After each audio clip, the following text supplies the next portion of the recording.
పట్టుకోండి. బయట వాడు న్యాయ చేసే ఉద్దేశంతో మిమ్మల్ని ఇబ్బంది పెట్టే ఉద్దేశంతో ఈ 3 చోట్ల టచ్ చేస్తాడు. అవేంటి? ఆ బ్యాక్ టచ్ మీకు ఐడియా వచ్చింది కదా. మగ పిల్లవాడి మీద ఈ 3 పార్ట్స్ మీద ఎక్కడ టచ్ చేసినా అతని పర్సన్ మన సొంత వాళ్ళు టచ్ చేయరు. అతని పర్సన్ టచ్ చేస్తున్నాడు అంటే అది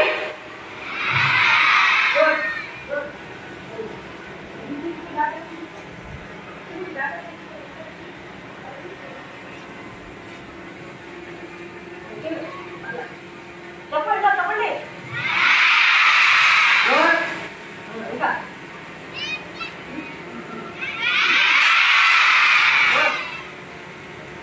ఓకే.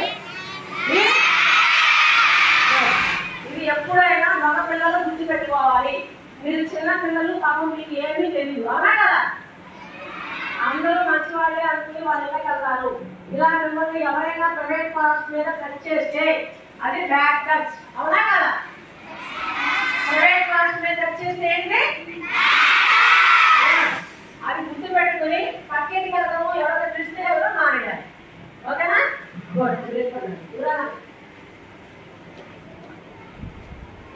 ఆడపిల్లలు ఈ రోజుల్లో ఆడపిల్లలేమి చేతకాని పిల్లలు కాదు.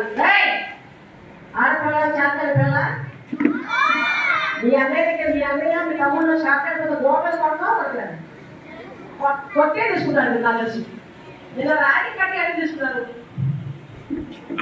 చెప్పండి, రాగి కట్టి డబ్బులు తీసుకున్నారు. లోపల ఎంతో బాగా ఫైనల్ ఉంటాడు, గాజు డబ్బులు తీసుకున్నాడు. కాబట్టి ఆడపిల్లలు తయారు పిల్లలే, అవునా?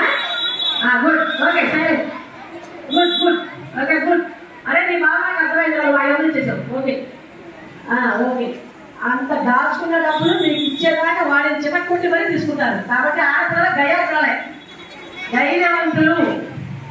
కాబట్టి మీరు కూడా తెలుసుకోవాలి గుడ్ టచ్కి బ్యాడ్ టచ్కి తేడా. ఆడపిల్లలైనా చిన్నపిల్లలు మీకు లోకజ్ఞానం తెలియదు. ఇప్పుడు మీరు వెహికల్స్ వస్తుంటే ఆగుతారా, గౌరవం పరిగెట్టేస్తారు, అవునా కదా? మీకు తెలియదు, చిన్నపిల్లలు కదా. అదే పశువులు, యానిమల్స్ కూడా ట్రాఫిక్ వస్తే ఆగుతాయా? వాటికి కూడా ఏం తెలియదు. చిన్నపిల్లలు కూడా యానిమల్స్తో పోల్చేది కారణం కూడా అదే, ఏమీ తెలియదు. కాబట్టి మీకు చిన్నపిల్లలు కాబట్టి మీ తండ్రి ఎవరు, మీ అమ్మ ఎవరు, పక్కింటి వాడికి మీ అమ్మకి మీ నాన్నకి తేడా ఏంటో గమనించాలి. పక్కింటి వాడి